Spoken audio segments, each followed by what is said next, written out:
Olá, amigos do programa Castelo Forte. Muito bom podermos ter o nosso encontro, o nosso diálogo. E hoje nós temos mais uma convidada importante, especial, a nutricionista Regina da Silva Miranda, que trabalha junto à Emater, no escritório central em Porto Alegre. A Regina Miranda está em Lajeado, participando do 3º encontro de agroecologia do Vale do Taquari. E temos o privilégio de tê-la conosco aqui no nosso programa para conversar com a gente sobre alimentação, nutrição, questões ligadas ao meio ambiente e à nossa saúde. Muito obrigado, Regina, por aceitar participar do nosso programa. Você poderia contar para nós um pouquinho daquilo que você faz como nutricionista na Emater? Qual é o seu trabalho, a sua atuação? Sim, antes de tudo agradecer o convite. Espero que as minhas palavras tragam assim boas orientações para os ouvintes do programa. E sim, eu sou nutricionista e extensionista rural. O que uma nutricionista faz, né, trabalhando com extensão rural? É quase tudo, dá para se dizer, que se relaciona com o consumo de alimentos, né? Os agricultores, as agricultoras produzem alimentos e têm a expectativa de, com isso, abastecer suas casas, né, o autossustento de suas famílias e também poder comercializar e trazer renda para sua família, né? E o trabalho do nutricionista vem de encontro à orientação para o consumo no domicílio, para o processamento, preparo desses alimentos e adequação para que eles sejam também comercializados, né? Hoje, no Brasil, quem abastece as famílias é a agricultura familiar, ao contrário do que se pensava alguns anos atrás. Uma pesquisa chamada Censo Agrícola demonstrou que as pessoas, as famílias que têm menos terras são as que de fato produzem o alimento que as pessoas consomem.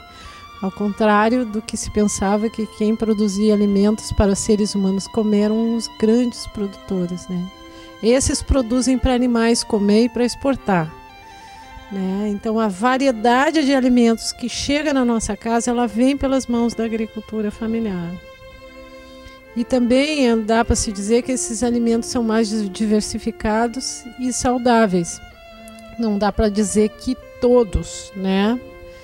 Mas há uma tendência aqui no Rio Grande do Sul, no Brasil e no mundo, de reverter o modo de produção de alimentos para uma produção mais sustentável, ecológica, o que nós chamamos de agroecologia.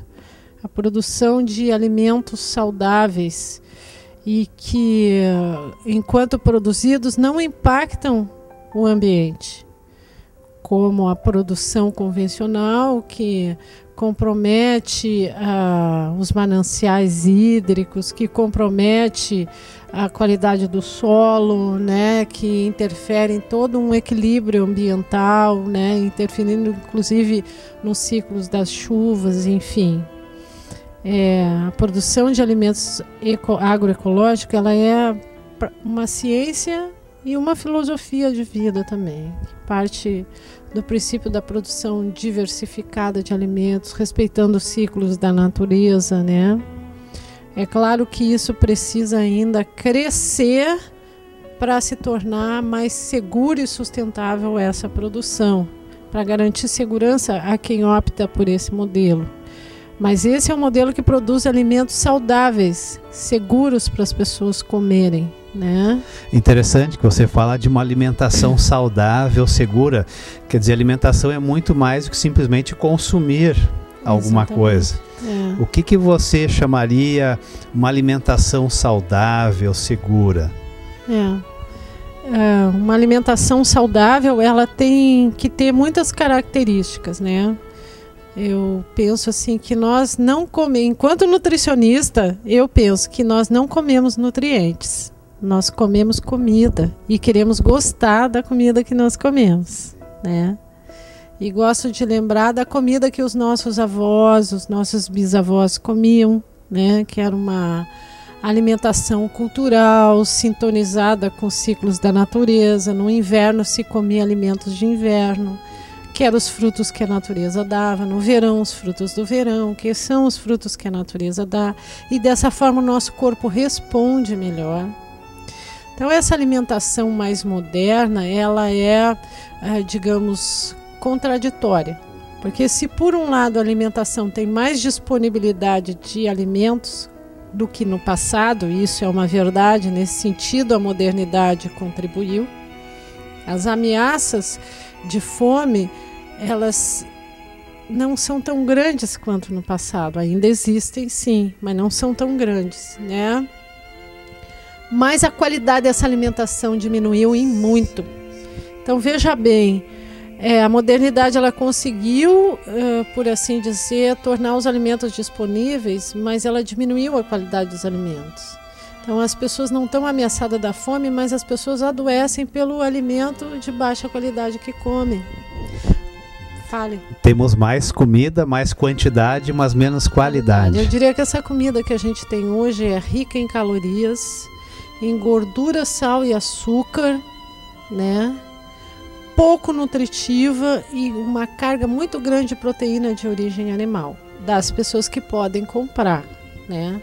As pessoas que hoje podem comprar o alimento comem muito mais proteína de origem animal do que no passado se comia. Eu não estou falando em vegetarianismo, eu estou falando da disponibilidade per capita de alimentos de origem animal. E falando como nutricionista, isso está afetando a saúde das pessoas. As pessoas hoje, veja bem, na década de 50 para trás, as pessoas morriam de doenças infecciosas. Existia desnutrição como um medo real, a fome e a desnutrição. A Revolução Verde, a globalização, ela resolveu o problema da disponibilidade de alimentos, né? Hoje no planeta, se a gente transformar todos os grãos em calorias e dividir pelo número da população da Terra, existe comida para alimentar o dobro. Estou falando nos grãos, só que esses grãos são produzidos para alimentar gado, né? Então, assim, a alimentação hoje ela é uma alimentação calórica, muita proteína. Se venceu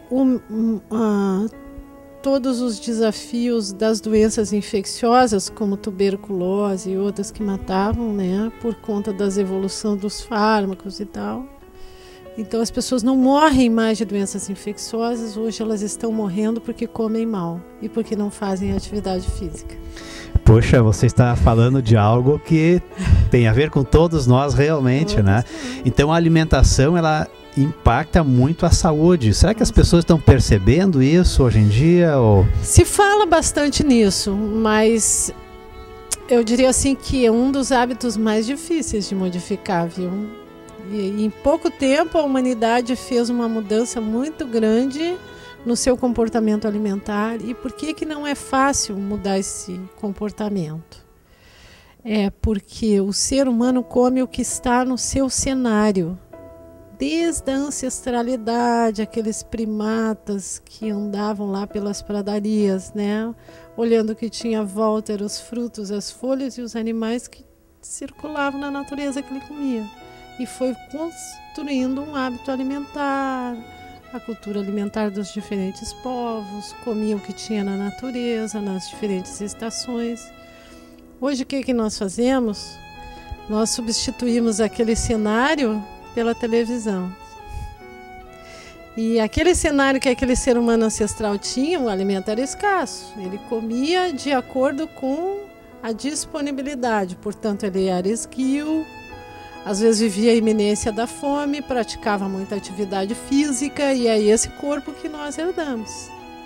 E hoje o que a gente faz? Eu digo a gente, a humanidade, fica parado a maior parte do tempo, às vezes na frente de uma TV ou de um computador, recebendo uma carga de informações e de impulsos para consumir alimentos de baixíssima qualidade nutricional.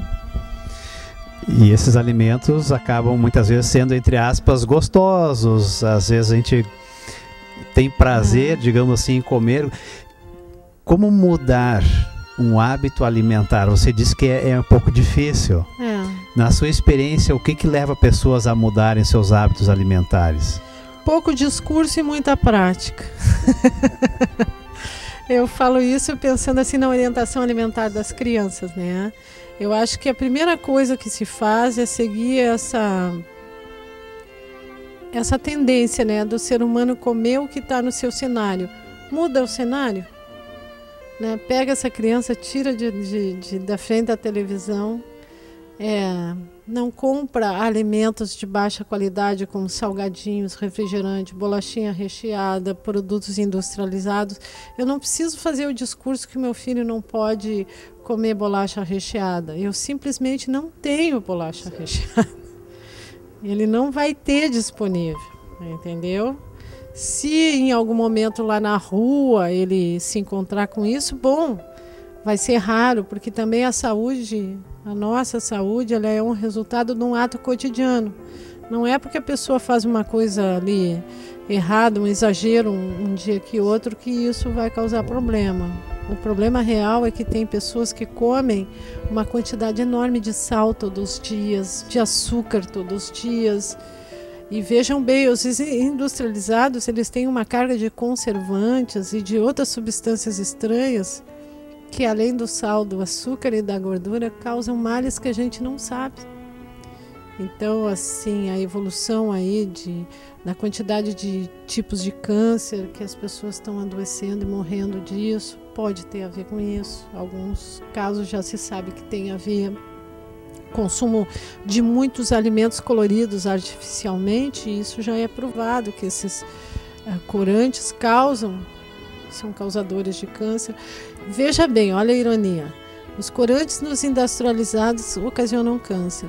Todos os pigmentos dos alimentos naturais são anticancerígenos. Então o verde da couve, o vermelho da beterraba, o vermelho, não tem essa de comer tomate, melancia e morango para câncer de próstata.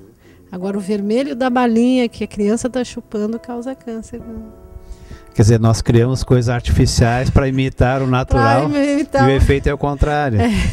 Aquela mania de ser Deus. Sim.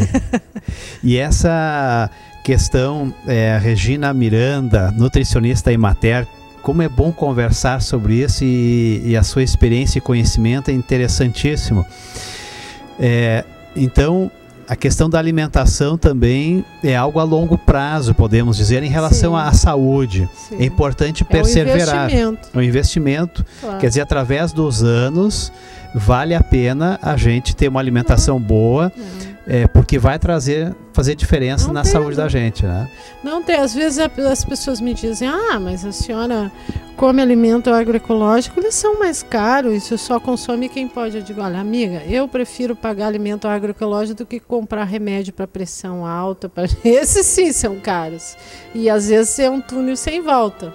Né, ter que pagar a cirurgia ou ter que se sujeitar de ir para o SUS para tratar a pressão alta, ponte de safena, sei lá o que são os riscos Então tudo é uma questão de escolhas, né? Certo. Agora tem uma coisa que para onde o modelo, a sociedade nos empurra. Algumas pessoas não têm nem as informações para poder fazer boas escolhas, né?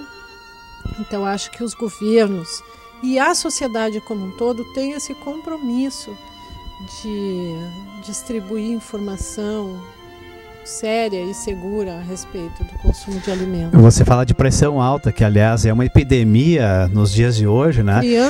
Crianças com pressão alta. Então você, como nutricionista, tem convicção que muito disso está ligado à alimentação. O sal, os conservantes. Exatamente.